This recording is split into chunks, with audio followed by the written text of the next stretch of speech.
Continuamos, diálogo ACD Media.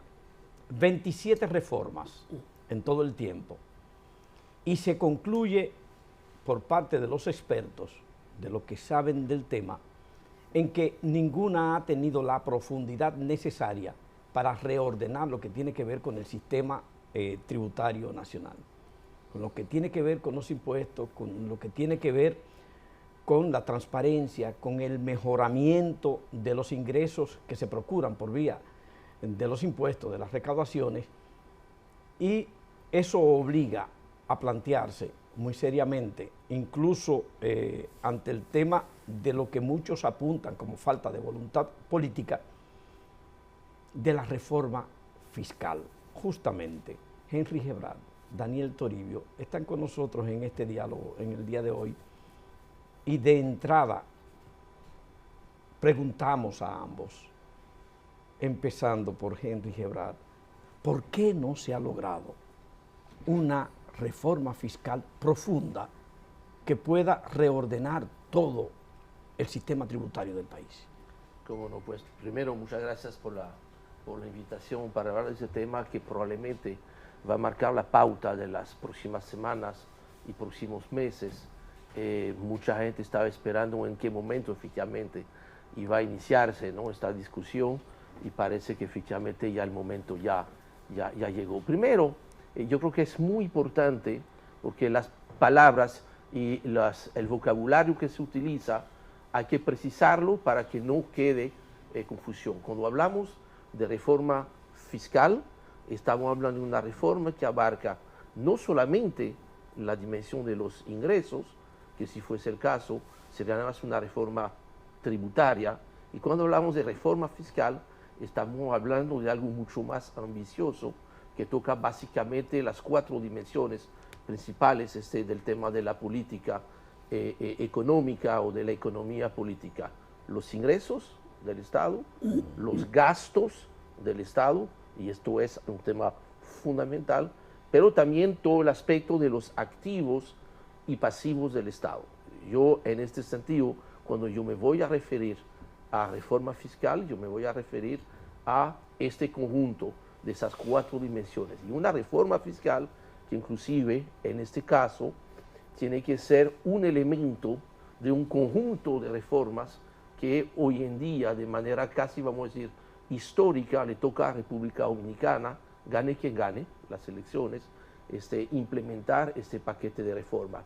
Conjuntamente con una reforma fiscal, estamos hablando de la reforma a la seguridad social, que hace falta una revisión, reforma al Código Laboral y probablemente una reforma en el aspecto institucional en cuanto a cómo está organizado el Estado. Yo creo que este momento ha llegado, es un momento histórico, y probablemente, si fuéramos a ver en el pasado, yo creo que la República Dominicana estaría ahorita en un momento tan histórico como al principio de los años 90, cuando, producto de una crisis profunda del final de los 80, se embarcó la República Dominicana en una agenda de una serie de reformas profundas, incluyendo el propio Código Tributario del 92, y que este conjunto de reformas permitió este crecimiento económico de prácticamente un poquito más de 30 años que ha tenido la República Dominicana. Lo que sí está en juego esta vez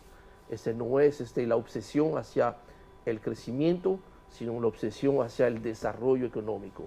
Tenemos que asegurarnos que este paquete de reforma, esta vez, a diferencia de tiempos pasado, esta referencia a 27 reformas o parches tributarios que se han hecho en los pasados 20, 25 años, de que esta vez tengamos más y mejor crecimiento, un crecimiento que puede ser superior al crecimiento potencial actual del 5%, pero mucho más importante, un crecimiento que esta vez le pueda llegar a todos los dominicanos y a todos los dominicanos.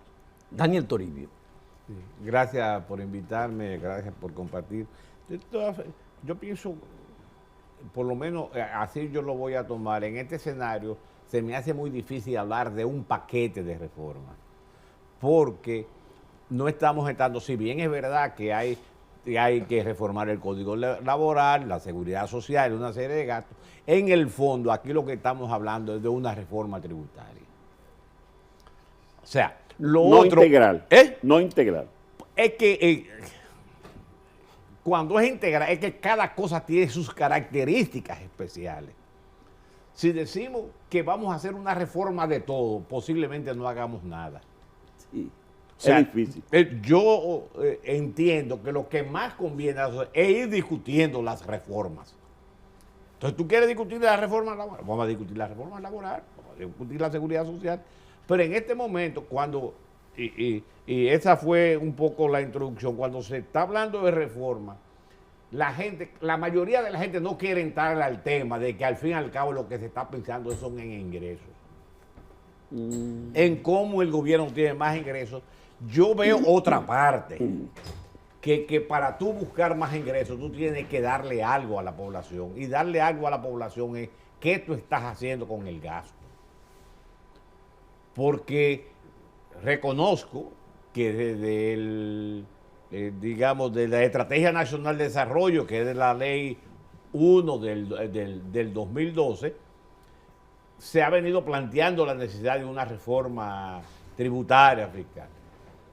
Lo que pasa es que muchas veces, porque los ingresos no dan. Ahora la pregunta es, ¿no dan porque se recauda poco o no dan porque se gasta mal? Entonces, yo prefiero ver el tema del gasto. ¿Qué estamos haciendo con el gasto? Fíjate, solo tres indicadores muy elementos. ¿Cómo tú le explicas a la persona que paga impuestos, que debe pagar más impuestos o recaudarse más, si tú tienes que darle a la CDE, por ejemplo, algo así como 120 millones de dólares todos los meses, para que tenga pérdidas e incrementos de pérdida todos permanentemente y con un incremento de sueldos y salarios? O sea, ¿cómo tú le explicas a la población que es para eso que tú estamos? ¿Cómo tú le explicas a la población, por ejemplo, que el Banco Central del 2021 al 2023 ha tenido pérdida de 160 mil millones de pesos? Pérdida del Banco Central. Esa pérdida en el fondo se le va a imputar al gobierno. Solo el Banco Central debe más de 1.2 billones de pesos, millones de pesos. Y eso son deudas, quieras o no, del fisco. Y si además tú tienes, solo para poner ejemplo, que casi un cuarto de tus ingresos lo está destinando a sueldos y salarios, un cuarto de tus ingresos a intereses, cuando estamos hablando de gasto de capital te está quedando muy poco. Entonces el problema aquí es definir, y ese es el criterio que yo tengo, es definir en qué vamos a gastar los dineros, de qué forma lo estamos gastando.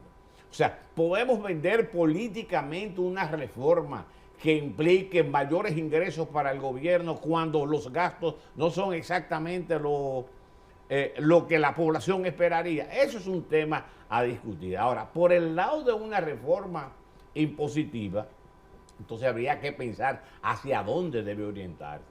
Porque yo la verdad es que digo, yo siempre tengo, y a mí me disculpan esa expresión, que es muy fácil pintar pajarito, el problema es ponerle el pico y que coma. O sea, entonces, ¿hacia dónde vamos a buscar los ingresos? Los ingresos nada más tú los tienes de tres fuentes. O del gasto, o de los ahorros, o de los ingresos. Digo, o del patrimonio.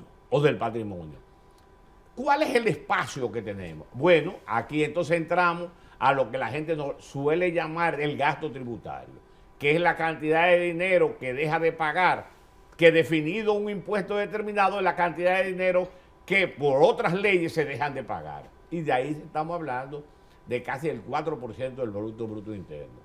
Y tú dices, bueno, pero esas excepciones vamos a eliminarlas. Sí, pero la mitad de ese gasto tributario es en ITEVI. Entonces vamos a incrementar el ITEVI. Y incrementar el ITEVI a qué cosas que no están grabadas hoy en día. La medicina, por ejemplo. La medicina, por ejemplo. Bueno, la educación no está grabada. O sea, hay una serie de cosas que no están grabadas. ¿La vamos a grabar? ¿O eso no está en discusión? Pero entonces, por lo que dice, se puede convenir en lo que dice Daniel Toribio con lo que dice Henry Gebrat, de que ciertamente se requieren varias reformas, pero hay que resolver el tema de la reforma fiscal. No, yo lo que digo es, yo no digo que ese sea el prioritario o el no prioritario, no lo discuto, pero que son cosas distintas. Entonces, si tú me pides a mí que te hable de la reforma laboral que debería hacerse, yo todavía no estoy claro cómo debería hacerse. Entonces, no es mi expertise, no es mi posibilidad de estar opinando sobre el tema. ¿Cómo mejoramos la distribución del ingreso? Sí, también, pero eso tiene que ver con el gasto, por ejemplo. Pero son cosas como esta. ¿Cómo yo le puedo explicar a la población, al que me está viendo, que hoy en día el gobierno esté dando pensiones solidarias? Sí. ¿Qué son pensiones solidarias? Es darle a la gente que nunca ha trabajado en el gobierno, que nunca ha aportado un chele a la seguridad social, una pensión con los ingresos que tú estás aportando de impuestos. Entonces, ¿cómo tú justificas, le justifica al dominicano que está pagando sus impuestos, que esos impuestos se están utilizando para dárselo a una gente que nunca ha pasado por el gobierno, 80,000, 90,000? Pero parece que eso es legal porque el gobierno lo ha estado dando libremente. No sé si legal posiblemente sea, porque ahora es justo, es legítimo que tú le estés dando a una gente que nunca ha trabajado en el gobierno una pensión de 80 o 90,000 pesos. Henry Gebrard, componentes de una posible reforma fiscal. Bueno, precisamente yo creo que, como muy bien lo estaban planteando en el segmento anterior, lo que creo que va a ser fundamental para que esta reforma, independientemente de la intensidad que pueda tener, se pueda implementar y tenga éxito, es que hay que crear, y eso hace falta, y no digo que sea fácil, hay que crear el relato de esta reforma. ¿Para qué se está haciendo estas reformas? ¿Cuáles son los objetivos de esta reforma? ¿Cómo quedaría el país, la sociedad, cada uno de nosotros, de tener una reforma exitosa? ¿Cómo se va a medir este éxito? Esto yo creo que es fundamental porque demasiadas veces todos hemos ido muy rápidamente a discutir los cómo en vez de discutir los qués.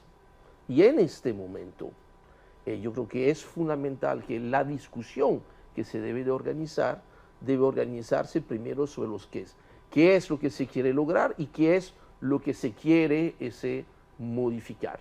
Y sobre esto quizás es más fácil llegar a ciertos niveles de consenso para después entonces fajarse en la parte difícil, donde nunca jamás va a haber consenso, es sobre los cómo. Pero en la medida en la cual ustedes van a lograr ciertos niveles de consenso en los qués, entonces usted tiene un relato que hace más fácil aceptar las medidas que se están tomando. Veamos.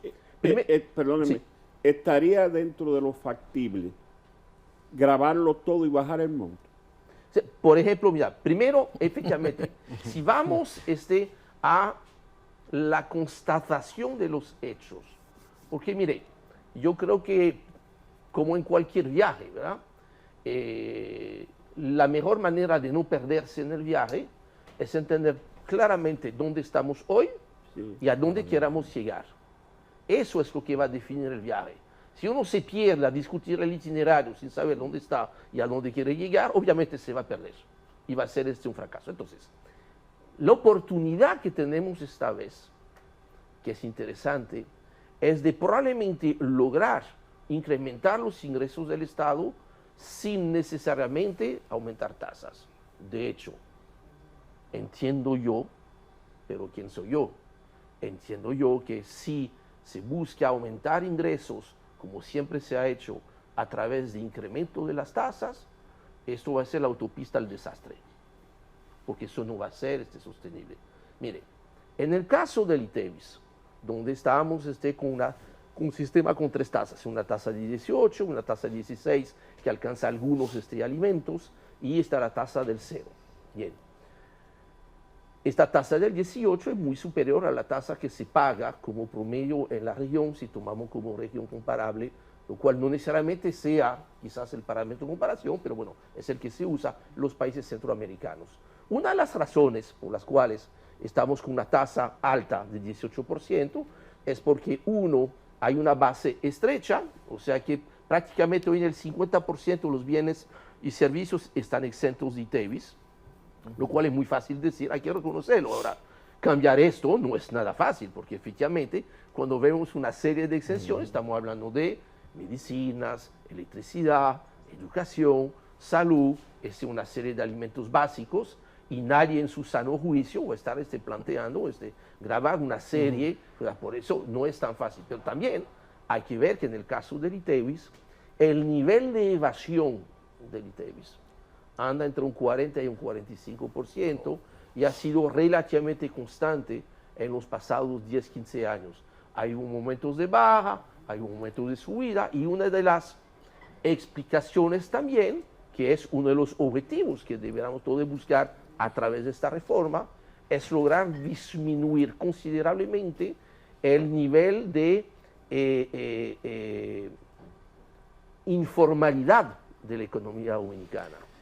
Hoy en día, en el sector privado, pues vamos a dejar el sector público aparte, que se supone, ¿verdad?, que el 100% del sector público es formal. Lo es prácticamente. Entonces, puede haber algunas excepciones, quizás a nivel de municipios y eso, pero vamos a asumir que el 100% del sector público es formal. Si sacamos del sector público de la empleomanía, vamos a ver que actualmente, en el caso del sector privado, de cada 3 empleos, 1 solo es formal. Esto no es aceptable. Como Henry, no es aceptable que en el caso del impuesto sobre la renta, compañías o personas, tenemos una evasión que ronda probablemente el 60%.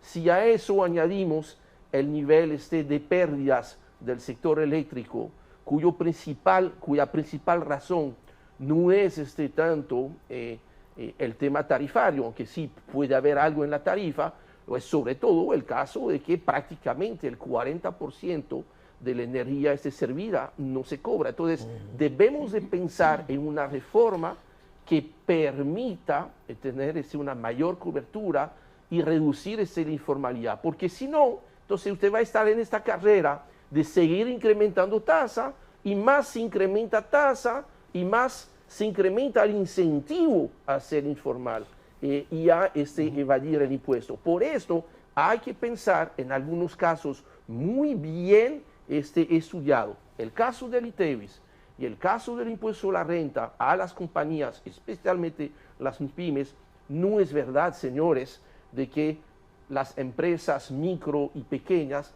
se van a formalizar pagando un impuesto sobre la renta de un 27%. Mira, Henry, Daniel tocaba ahorita que es muy fácil pintarle el pico al pájaro, lo difícil es ponerlo a comer. Y entiendo que tienes razón en esto, porque es muy fácil que hablemos de reforma fiscal. Sin embargo, hay un tema con la informalidad de la economía que tenemos que tomar en cuenta. Es muy difícil tú lograr que la población pague los impuestos de la manera adecuada, porque siempre van a tener rejuego con la informalidad de la economía. O sea, tú no vas al supermercado, tú vas a un sector que te permita pagar, evitar esos impuestos de una manera u otra. ¿Hay algún plan a futuro en la posible reforma fiscal? Porque es el tema. Entonces terminamos con impuestos como el ITEVIS, que castigan a la clase media. Al alto del empresariado lo debería castigar el impuesto sobre la renta, pero ellos lo evaden o lo eluden. Pero permite decirte una cosa, porque es ahí donde no nos tenemos que perder. Los ingresos deben de tener como solo objetivo recaudar. En el caso del ITEVIS, no podemos hacer política social o corregir desigualdades en base al ITEVIS.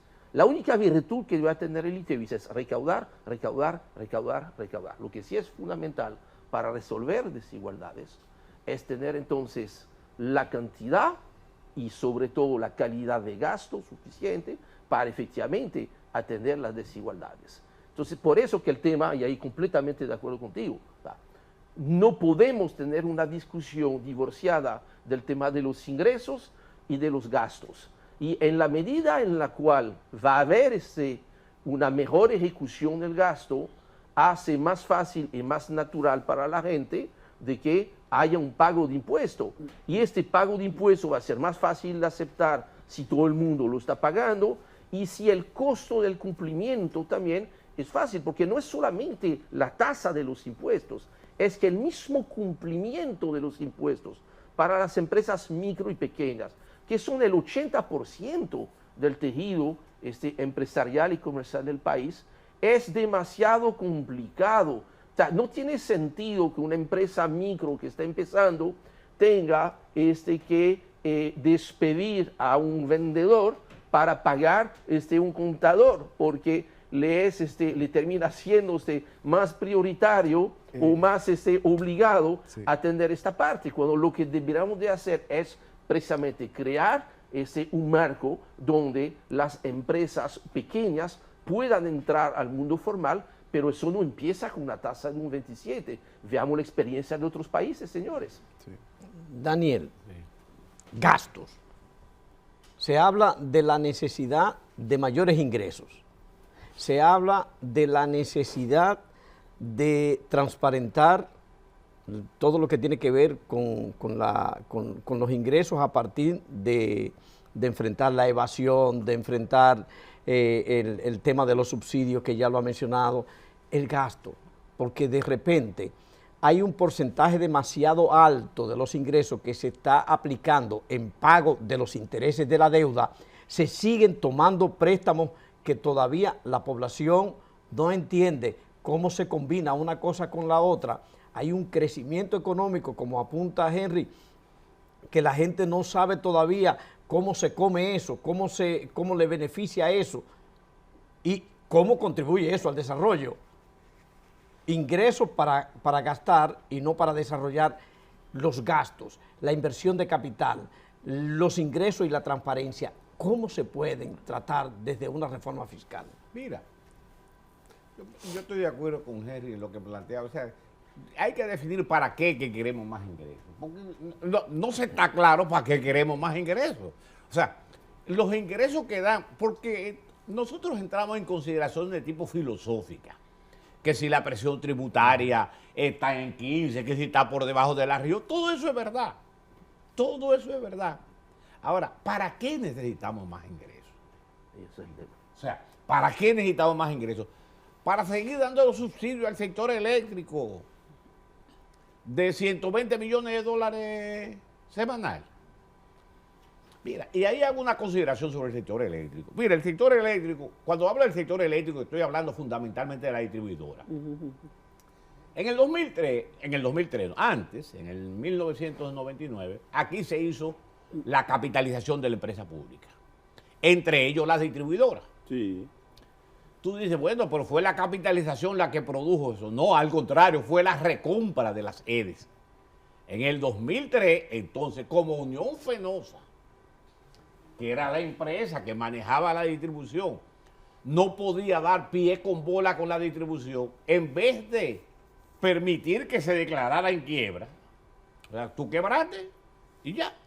Nosotros recompramos la distribuidora en 380 millones de dólares. Se la recompramos a Unión Fenosa. Hoy en día estamos pagando esa culpa todavía y entonces tenemos eso como una cuota política. Y la sociedad dominicana, el que me está viendo, no está tan convencida, creo yo, porque no lo estaría yo, de que eso sea así. Componentes de una posible reforma que pudiéramos tener, Daniel Toribio. Mira,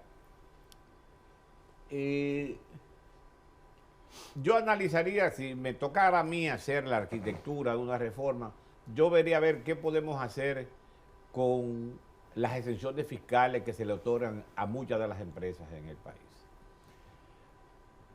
Eso te va a dar mucho dinero, no en un principio, porque todo el mundo va a argumentar el criterio de derecho adquirido.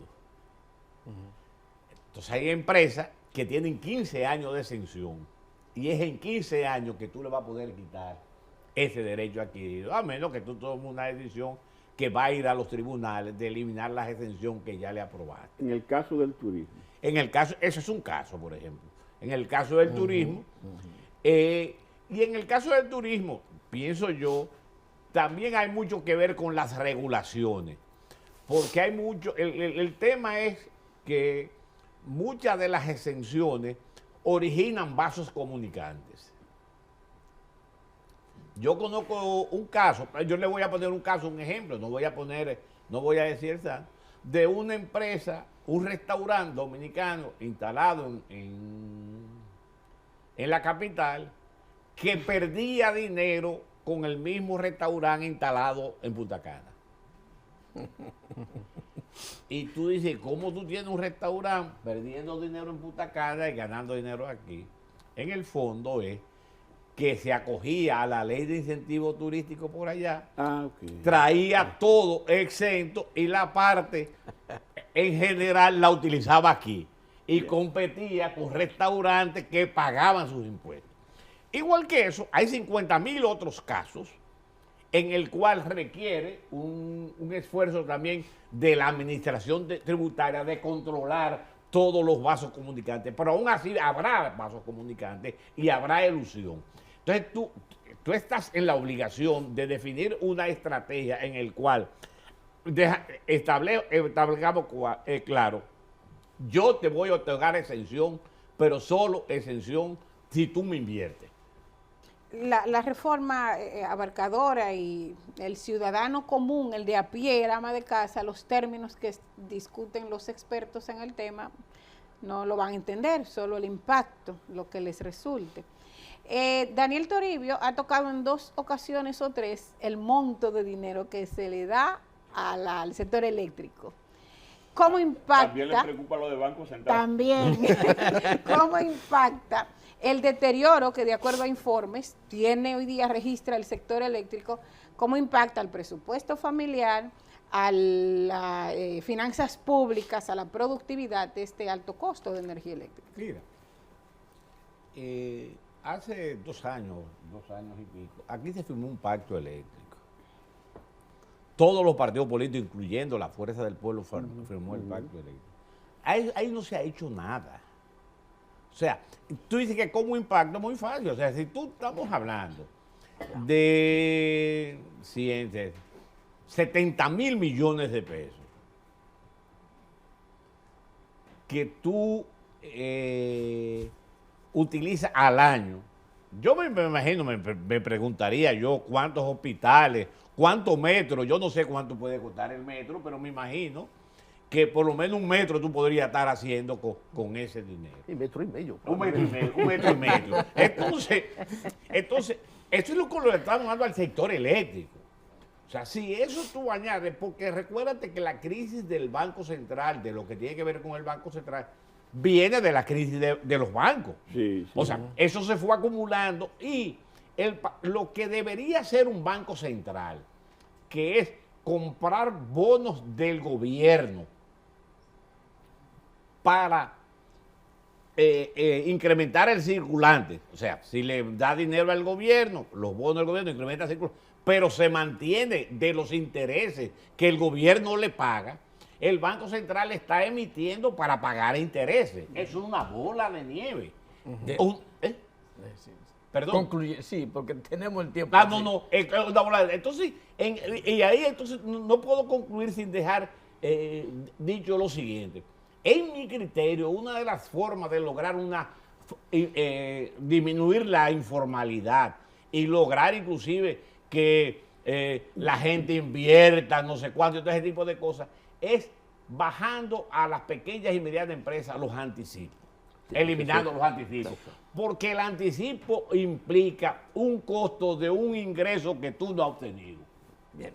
Sí, Gracias infinitas a Daniel Toribio, a Henry Gebrat, sus anfitriones, Freddy Sandoval, director de turismoglobal.com.do, Belkis Castillo, directora de proceso.com.do, Elías Alcántara, vicepresidente administrativo de ACD Media, y un servidor, Salvador Sánchez, le dicen buen feliz resto del día.